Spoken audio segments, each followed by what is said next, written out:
আস্তে এদিক থেকে বের হয়ে যান সবাই। আর ভক্তবৃন্দ এদিক থেকে বের হয়ে যান। ভিতরে ঢুকা যাবে না। আসেন আসেন একটু তুমি এদিকে আসো। তুমি এদিকে আসো। তুমি ফেলে দিবা তো। ওনার সাথে গান করছে।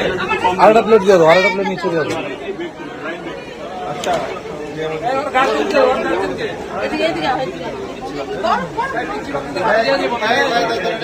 বাবু তুমি কিভাবে নিবা?